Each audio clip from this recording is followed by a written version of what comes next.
guys, welcome back to the channel. Today I am doing the highly requested animal medicine Q&A. Now we've only got a handful of questions here, but some of them feel larger than others. Hopefully I can be concise throughout the video but still give you some information to go away with. If you missed out as well and you didn't know that I was inviting people to ask questions, then of course add more questions in the comments below and I will do my best to have a conversation about those as well. I don't see myself as an animal expert. I am someone who works with animal medicine as a daily part of my practice and who's very passionate about it, very interested in it, and is happy to share that which I have learned and that which I know. I just kind of wanted to put that out there before we go into it, because it's nice to stay humble, and also there's always going to be people out there who know more as well as people who know less. So that's really how I'm coming at it, because it's something that I share especially on Instagram, but more so now I'm trying to bring it over to this channel as well. It felt like a Q&A would be a fun thing to do and makes it easier to answer a few questions that people ask me a lot, and then I can direct them to the video. So to start off with, we've got beginner recommendation questions, which I knew I was going to get, and it's always a really interesting one for me because I guess provision that I would put out there to all of you is to consider the way that you learn. And what I mean by this is that there are really two types of animal decks out there. For example, there are those which have keywords and even some key phrases, and there are those which don't. If those sort of things are going to help you along your way and you won't feel confined by them but you'll feel supported by them, then definitely, if you're a beginner, go for that. If, however, you feel like you would be hindered by those keywords in some way, or that you already have seen a deck and you have connections to the animals that are in it and you want to build upon that, but you don't want someone else's keywords there, then honour that within yourself and get a deck based on that. Some of you might find, like myself, that you're not, you like a bit of both. You're not kind of bothered either way. Some, it will just be a process of trial and error until you find what fits. One of the things that I have done for this video when I was considering my recommendations is I've kept all of my recommendations to mass market decks that are very easy for you to attain, and the same with the book recommendations, they are very easy to attain. Straight into animal book recommendations, and it's going to be no surprise to people that already know me that I am giving a shout out to the wonderful Ted Andrews and the Animal Speak book that he created. Now, Ted Andrews created other books, some of them in other aspects of his spirituality. He created a tarot deck. There's some very sort of rune-like animal, runes that he created. There's another book, the book's called Animal Wise, and I do have that, and I have read a large portion of that as well. I've pretty much read most of this at some stage. Now, the reason that I recommend this one is this one has a really large variety of animals included in it. Animal Wise was a continuation on from Animal Speak. This is how I understand it anyway.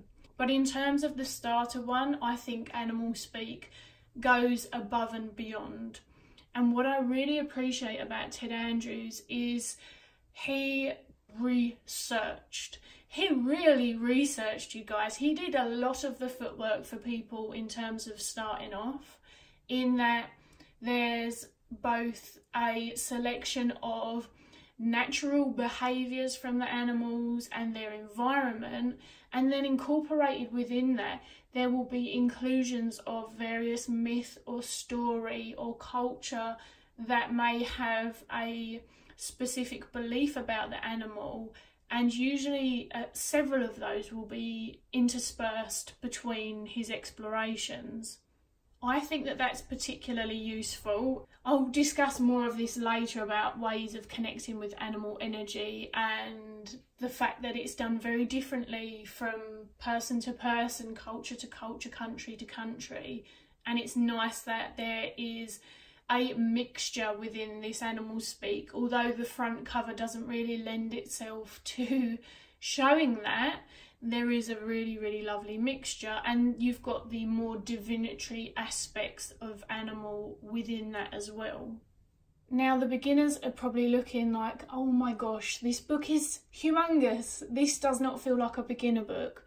You can use this book as a dictionary for the animals, and that makes it really accessible. So you can start off with one animal, and you can see here we've got pelican.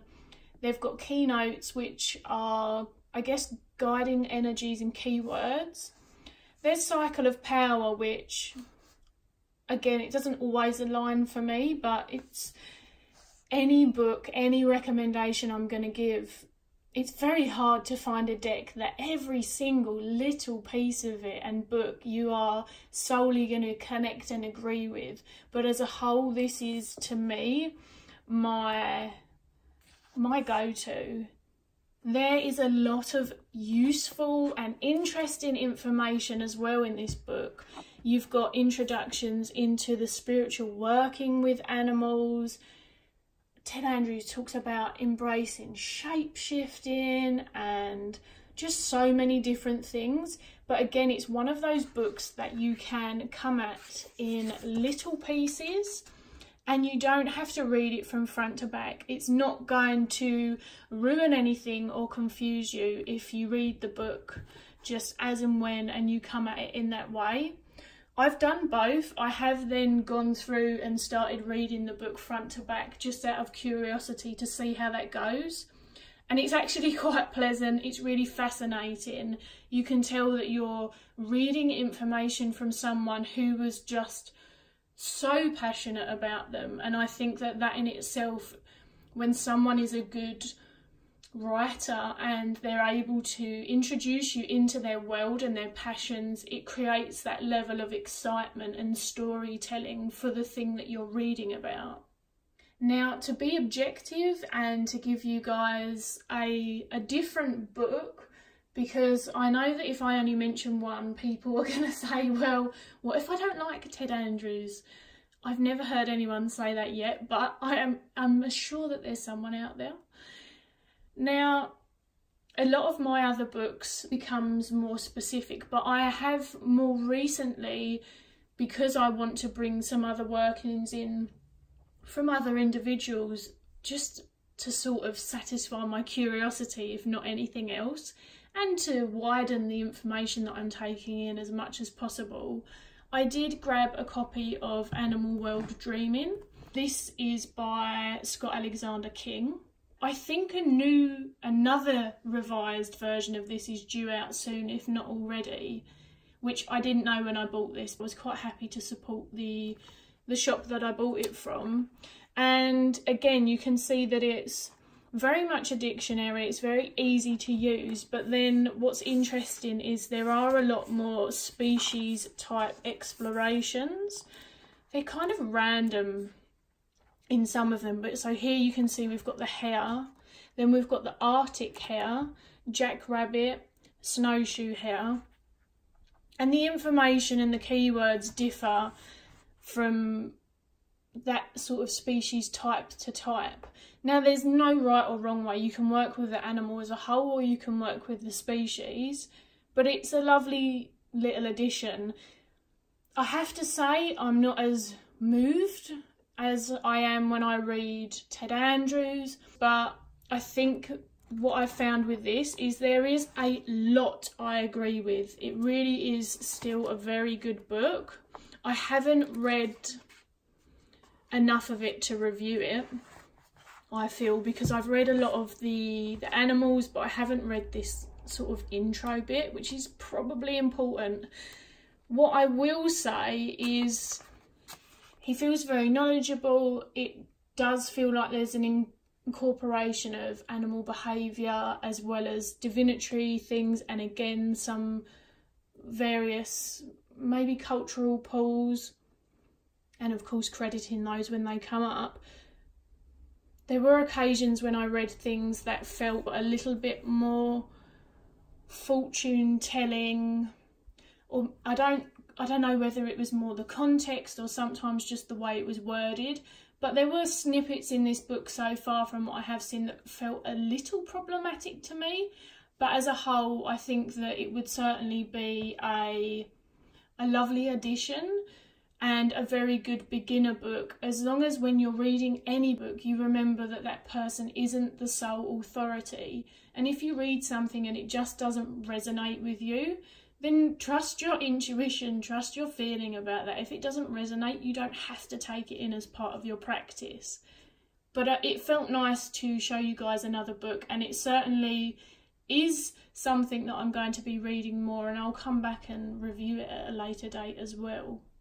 Next up, I was asked for beginner deck recommendations, and so I've picked out 3 of them and I'll discuss the reasons why. First up, my biggest and most common animal recommendation, despite it not being the deck that I hold most dear in my animal collection, is the Animal Kin Oracle. Yes, this is the the 3rd indie edition, but this is now a mass market deck. So there's no need to worry, you can get this really easily, really affordable.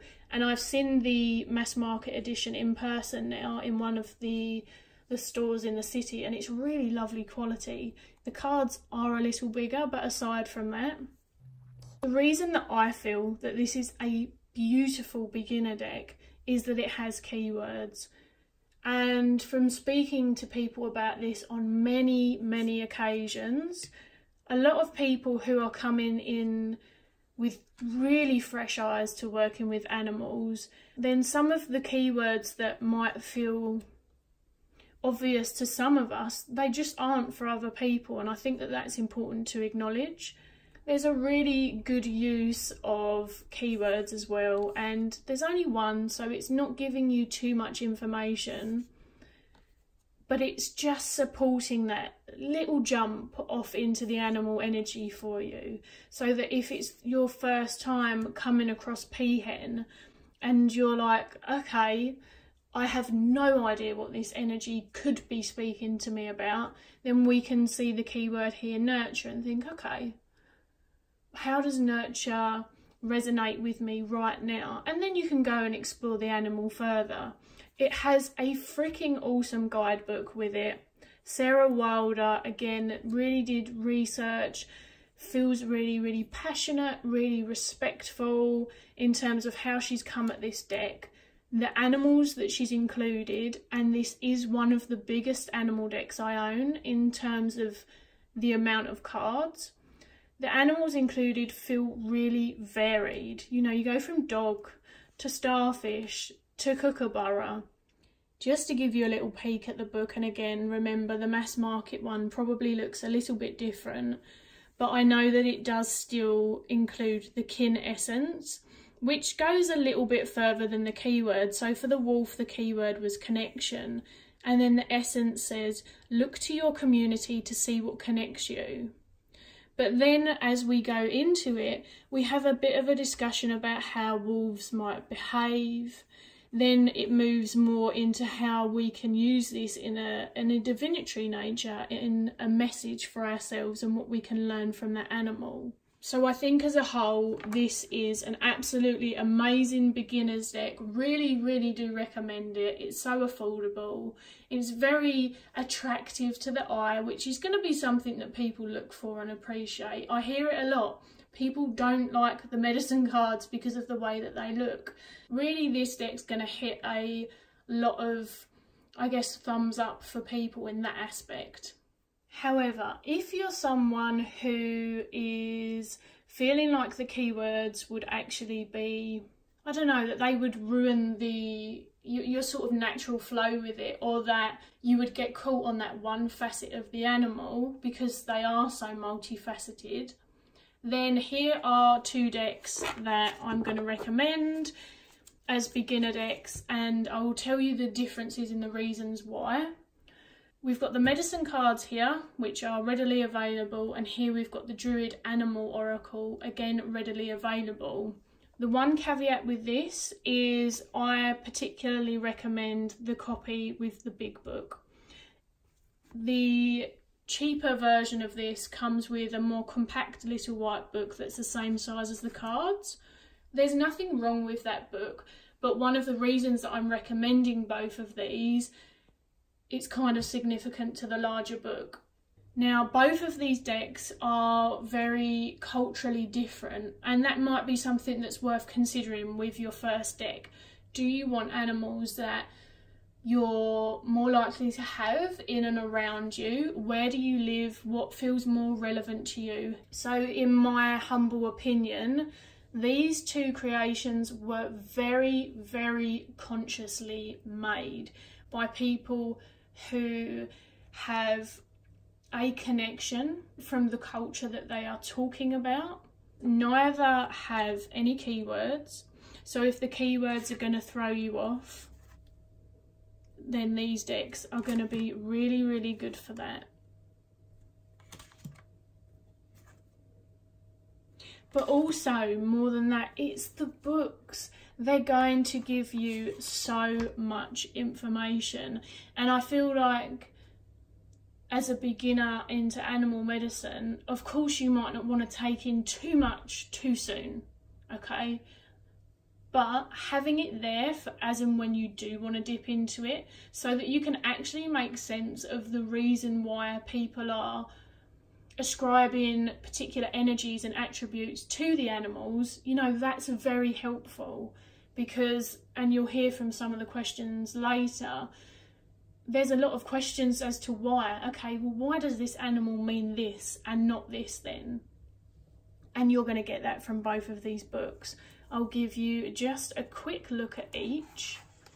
Now, what this incorporates, which the little white version doesn't, is this bit. So you've got here, it's called The Tradition of the Dog. And it's sort of, again, myth or story or tradition that gives you a really, really big insight into where this information was drawn from. And again, here you do have keywords, but they're not on the card, and you've got a selection. Very, very, very beginner friendly in my opinion. You can see that in the introduction you're introduced to the Druid aspects, the tradition, and so you're not just thrown in with animals and no kind of guidance as to where. And you're going to get the same amount of thoughtful information and value out of the medicine cards. So Jamie Sams and David Carson are both descendants from some of the traditions that they have incorporated into this book. And also there's a really beautiful and necessary exploration as to how these differ from tradition to tradition, and that how this is merely an offering from the teachings that were handed down, that were shared with them.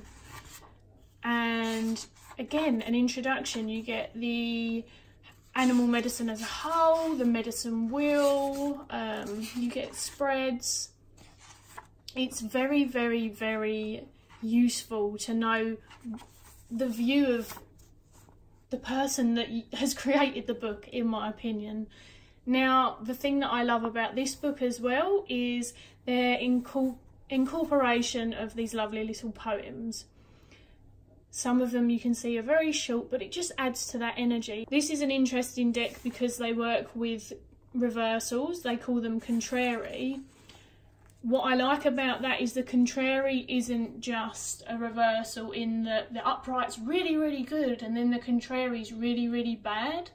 They're actually both very, very useful, and if you don't work with the reversals in the deck, then I would encourage you to read both aspects of them and to think about whether you're engaging with the energy from an open aspect or whether it feels like it's a block for you and it's some guidance to do something with that block. So hopefully that makes some sense as to why these particular decks feel like they're beginner friendly for me.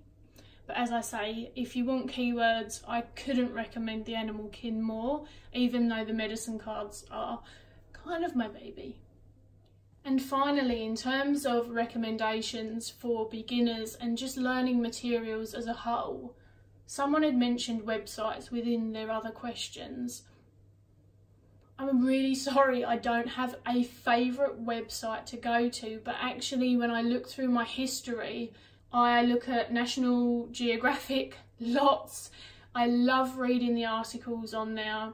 I read a lot of like the BBC, David Attenborough, people who have passions for animals, who are out there, whether it's on a scientific basis or research or a preservation, whatever that they're doing. They're the kind of websites that I personally go to.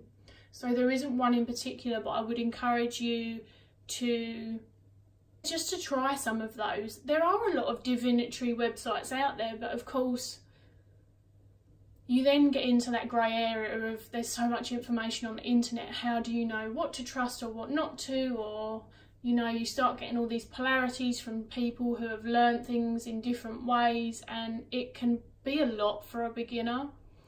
I personally feel like a book or a deck is an easier place to start, but those websites are very good. And then I do branch out, and beginners might not do this, but they might feel called to. So I have discussed this before, but I love these guides that help support you. Obviously I've got the British one because I'm in Britain, and these are more the sort of things that I will take outside with me and do a little bit of research. I've got ones on insects and butterflies and moths, you name it. It's just a personal thing that I enjoy, that's a fun addition. If you're a bit of an animal watcher and you want to start exploring it in your backyard, again, as I say, if there's a particular animal that you're drawn to, you can't go wrong with a book written about them. I guess the caveat to that is check when it was written, because we learn things all of the time and some of them are so goddamn dated. But books by people who have them, who, you know, even animal dictionaries and thesaurus, like those sort of, not thesaurus, encyclopedias that people used to, I used to get stuff like that a lot when I was younger, so maybe it was just me, but it seemed like a more common gift for a kid than maybe it is now. But yeah, animal encyclopedias, if they're up to date, there's a lot that can be said for those kind of things. And this is written about leopard geckos by someone who's very passionate, who owns them, who knows them, who has studied them. Again, very helpful. My final thing in nerddom, which again, very friendly for beginners, magazines. World of Animals, Eye of the Tiger. This has a gorgeous piece on tigers. And what you'll get in these, oh, and here's the cheetahs, is you'll get a lot of facts, you'll get a lot of behavioural information. These things will not shy away from the realities of the animal world. And personally, when I work with animals, I might not work with all aspects of that animal every single time, but I know and I welcome those. So I personally think it's nice to have that dose of reality, but it's not a necessity. You don't have to work with animals in that way. That's just a little addition of how I see these things. That was the first half of the Q&A. Now we're on to the second half of the Q&A, and for this half there is nothing for me to show you. Therefore, if you want to treat it like a podcast and go about your business and listen to this, I would encourage you to do so. We've got 3 more questions. The first question I got was, is it better to try to connect with the animals and fauna native to where we live? So I'll start this by saying I don't know that anyone can say that it is better. However, from my personal perspective, I think it's worthwhile if you are looking to begin working with animals and fauna. yeah, to have an understanding of that which is native to you. Now, the reason that I say this is there are many animals that are kind of revered now in their popularity for being people's guides, or however they choose to work with them. So for example, wolves. Now, I am not saying that everyone who connects with these are following a fad. I'm really not, you guys. Before anyone gets pissed off, you know, I work with fox. I've worked with fox since I was very young. I would say that that's a semi-popular animal that I see commonly worked with. But what I'm saying is it is much less common for people to speak of their connection to the cockroach, or, you know, the good old clothes moth, you know, the one that nibbles our clothes that we don't want indoors, or, I don't know, a squid. I am just pulling random animals, but it's what I'm sharing here is my observation and how I've brought this into my view. Or when I'm losing my voice, that's when you know you've been talking too much. So basically, I don't think that there's anything wrong connecting to any animal. So whether it's near to you or not, this is the other side of it. For me, it feels very similar to knowing of different cultures, different practices and countries, etc. in a way to have a greater understanding of the world and its inhabitants outside of my own little bubble. Something that stretches my understanding, that challenges my views and perspectives. It adds different beliefs or lifestyles into my awareness, and I feel, you know, stops me from being jaded by the confines of my little world. So I'm not sure if that makes sense, but I feel like not granting ourselves the ability to connect with, you know, a Siberian tiger because it is not in our natural environment, I feel like that's unnecessary. There's always a lesson or a medicine that we can learn from having those connections with animals as well, and there will be ways that those animals may come into our experience even though they're not in our backyard. You know, dreaming, for example. That being said, having an engagement with what is in your own front yard is fantastic. I don't feel like there's a hard and fast rule, so you'll hear that a lot from my discussions. I don't state hard facts, sort of stern beliefs about how people should or shouldn't do animal workings, because I don't feel that anyone has the right to decide that for someone else. I do think that it's important to remain respectful in doing this, whatever that respect may cover. That's really the thing that I am saying to people. But then there's so many avenues and ways that you may or may not work with animals, some of which may work for you but not for me, and vice versa. So I'm not fence sitting, that is genuinely my perspective on the matter. I don't think that you have to. But if you want to start with animals and fauna where you live, it's a very easy way to start. It's a very accessible way to do so. You have more opportunity to see the animals behaving in their natural habitat, to see how you respond to them when you see them, how you feel.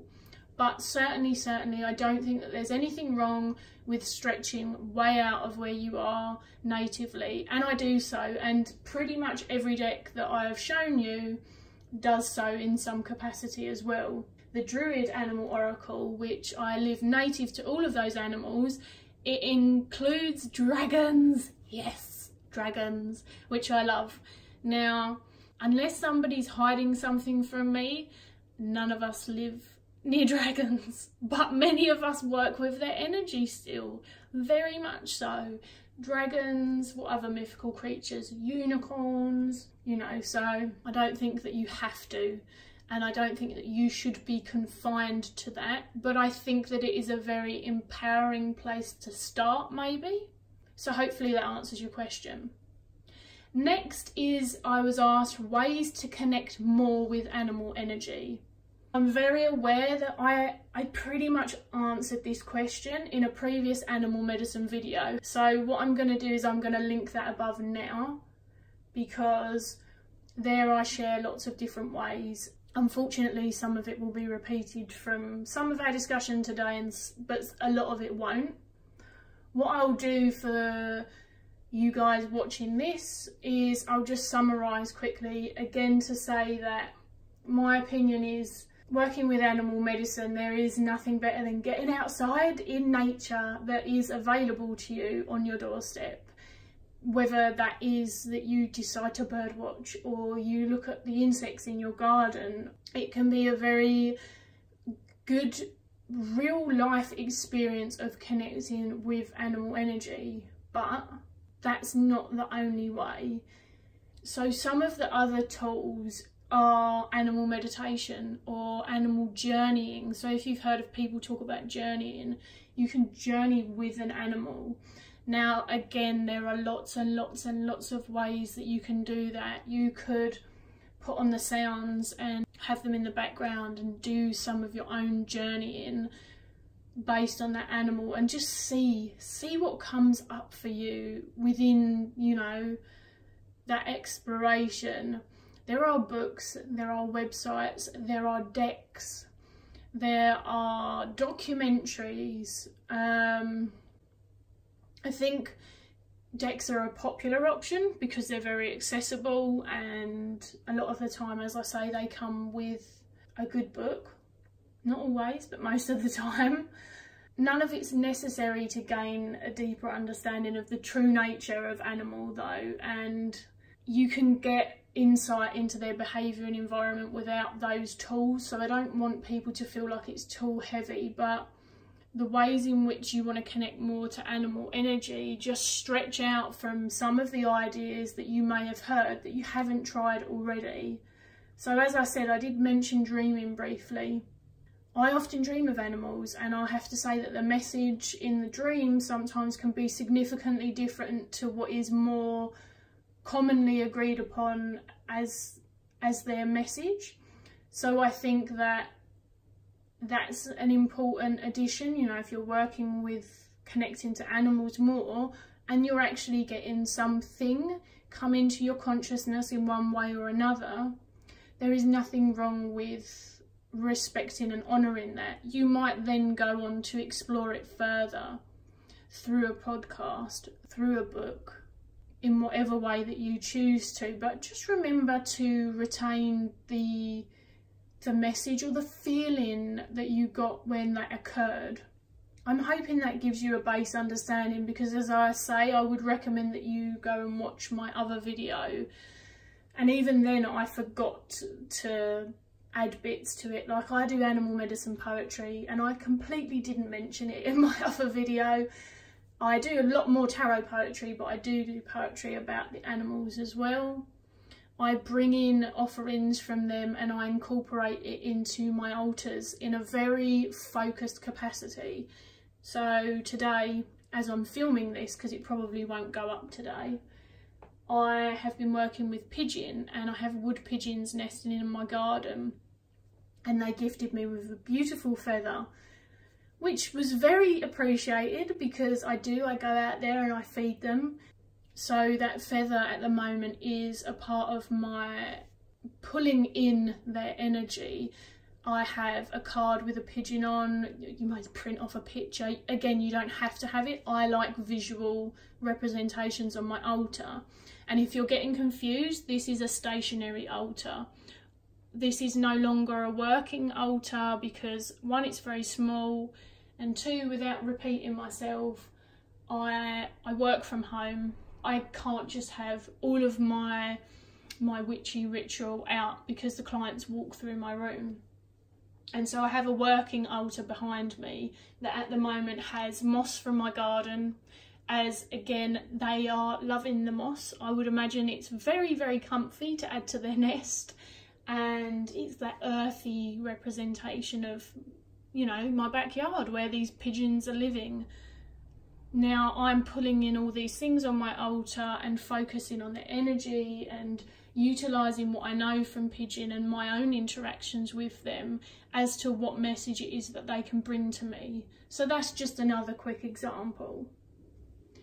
And finally, we've got a very interesting question that actually led me to have a really big conversation with the person who had asked and a few other people in a joint chat that I had going, because it was more of a specific question, but it can be answered on a bigger level.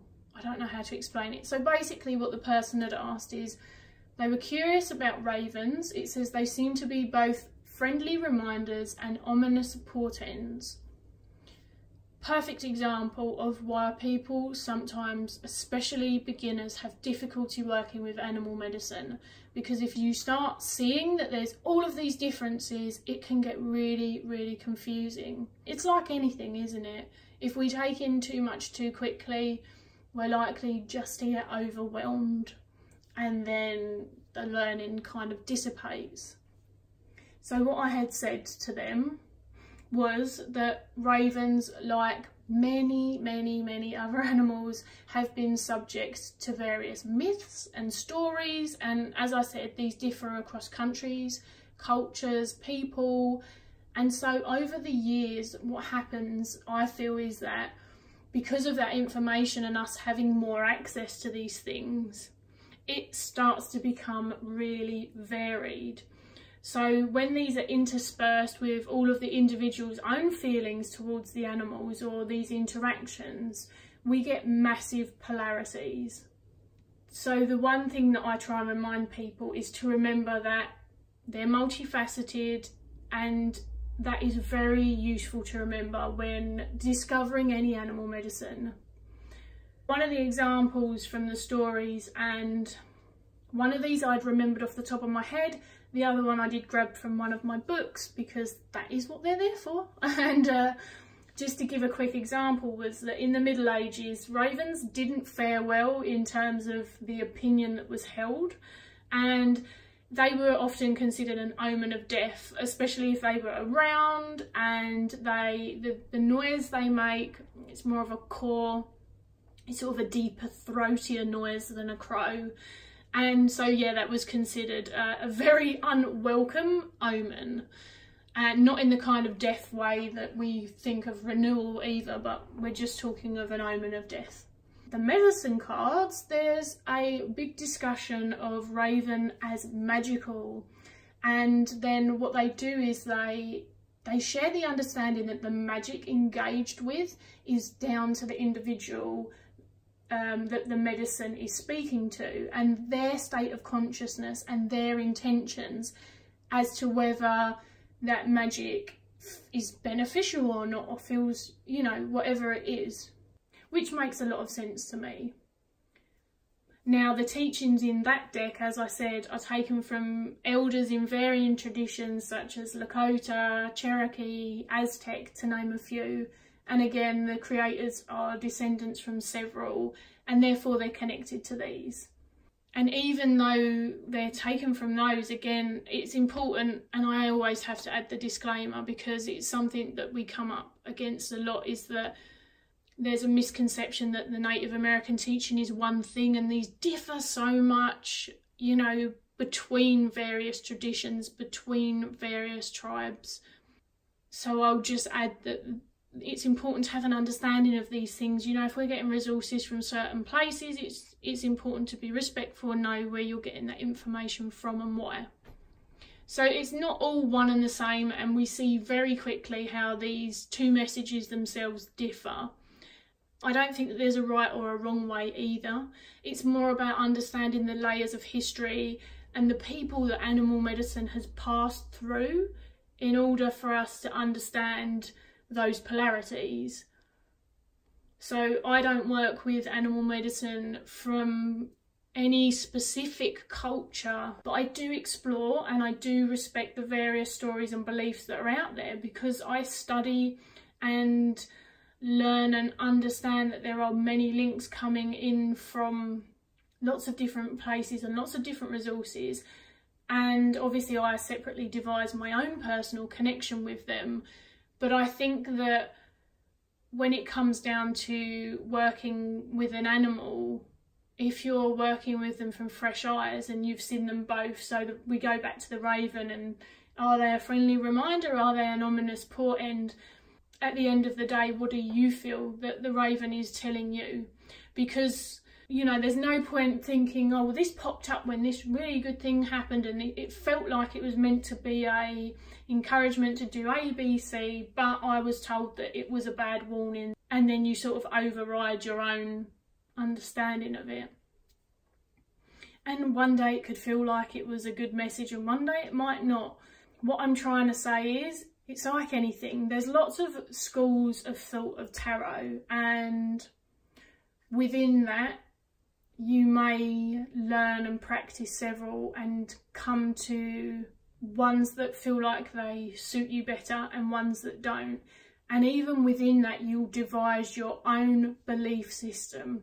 Now, having a firm understanding of your own belief system and building upon this and giving yourself a good foundation is what supports us in making those decisions, in following our intuition, or just already having an assigned meaning for specific animals. So hopefully that makes sense. I think that once we get that rooting, it's easier for us to discern these things. And it's probably unhelpful me saying that at this time, because essentially what I'm saying is that they can be both. Of course they can be both, because they were considered both for different reasons. I have to say, however, when I read about how they were approached and thought of in the Middle Ages, that doesn't connect with me. So therefore I don't perceive them in that way. I personally think that we're very, very privileged nowadays, because so many people share their experience of animal medicine or their cultural background on animal medicine or their practices and all of those things, and to have so much of that stuff accessible to us is very, very, very privileged. And that's why I always say be respectful, but research and explore your understanding of them separate from those things maybe as well. I think that that's why, for me, there's always a fallback on what is the true nature of the animal. What do they get up to? What do they behave like with their families, with their kin? You know, are they omnivores or are they not? Are they solitary or are they not? What environments do they like? Do they like it warm? Do they like it cold? Do they migrate? All of those things give such an interesting story of the animal before you even go into myth, story, divinatory links. And I guess that for me would be my solid foundation, my rooting in animal medicine, very much supported by a lot of the tools that I've been able to incorporate into my practice. Now, I semi-prepared for this, but I still kind of winged it a bit. Otherwise it feels really formal. So hopefully I've answered those questions okay, and you'll be glad to know that this was a very long video, but I have come to the end of everyone's questions. I would love to hear your thoughts on this. Remember, there are things that I'm going to have not said. I am not a perfect person. No one who practices has a perfect way of doing things, and I just wanted to share some of what I know and what I've learned and what's been useful for me with anyone who is interested. I appreciate you guys for asking me the questions. They were very fun to consider. If you've got any more, get involved. Don't feel like you would be bothering me. You know, if I can't pick up your comment, then I won't. If it takes me a couple of days, it takes me a couple of days, but I do get to them, and I love having those discussions with you and not just it being us listening to the sound of my voice for ages. And let me know if you've been called to work with animals or how you feel about it. I'm very, very interested always. I always reserve the right to change and adapt and learn and all those wonderful things, just as a reminder, because when we put videos out there, they become very still, you know, they're paused in that moment in time as well. And I guess I feel a little bit strange about that, because if people don't have the discussions with you in the comments, then it's like an entity of its own outside of you and you can't have further discussion or reflection on it. So that's how I come at it. Thank you for listening to me ramble away, and I will see you guys all again soon.